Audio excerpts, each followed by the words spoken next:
Welcome back to Travis County. It is our last week of our Fall Fun series.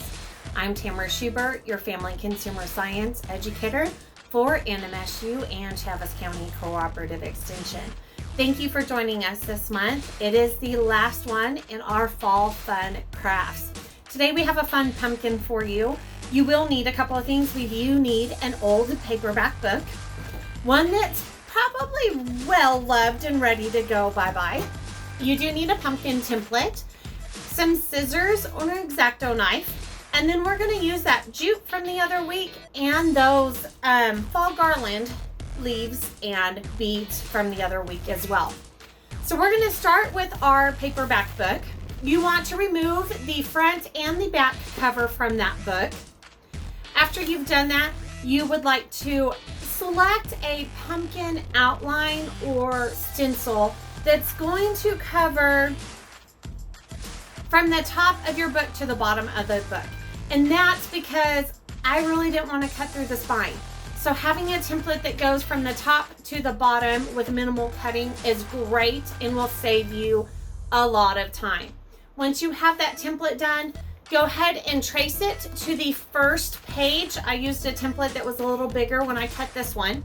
So trace it to the first page, and then you're going to want to cut through layers in about 5 to 6 page bundles. So you can do that with an X-Acto knife if you have a self-healing mat, or with a pair of scissors.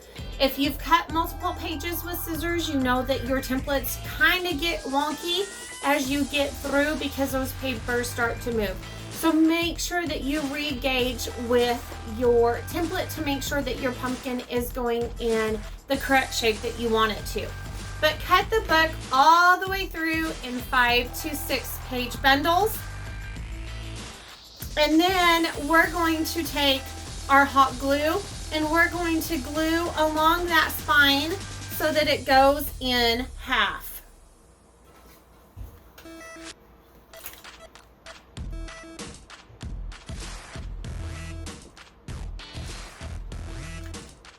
And we're going to give it a pretty good amount of glue. This is a bigger book, and we want to make sure that those hold. So right in half, we're going to glue that spine down. You will need to hold it for a little while just to make sure all that glue gets set in. All right, so once you get that spine all set together, there are a couple of things that you may want to do. So I chose to leave my pumpkin a natural page color. If you want it to be browns or greens or orange, you do want to paint those edges of those pages before you glue your spine together. It's much easier. The one thing you do have to watch out for is that you do need to separate the pages so that they don't dry together before that paint dries. But I chose to leave mine in its natural page color. So once you've got that spine glued together, you have a couple of options. You can go through and add daubs of glue to get a very even paper distribution. It does take some time, so if you choose not to do that, then your pumpkin will be just fine as it is. The other thing that we'll need is a stick of old tree limb or something from the yard to act as our spine or our stem on our pumpkin. So we're going to glue that directly right into our spine that we had. Mine glued together in a circle, so the edge of my stem does fit down in there, making it kind of handy to attach. Once that is on there, you can decorate as you want. I'm going to use some of that jute that we had earlier. Again, I unraveled it in sections of 2 or 3, depending on how the jute goes. And I'm just going to kind of start creating our base.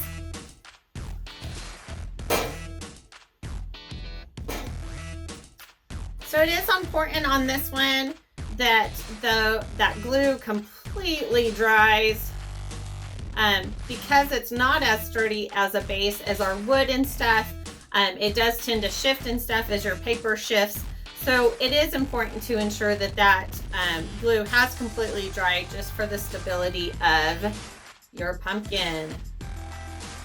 I have a few more pieces of jute that we're going to use around. This is going to have a little bit of a help to our stem so that it stays a little bit more secure inside.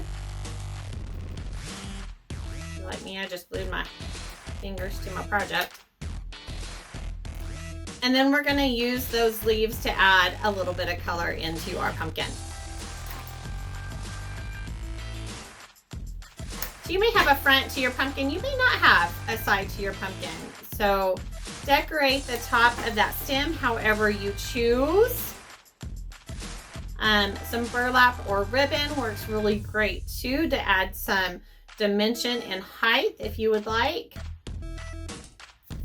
And I think, let's see, I think I'm going to add these beads to this one.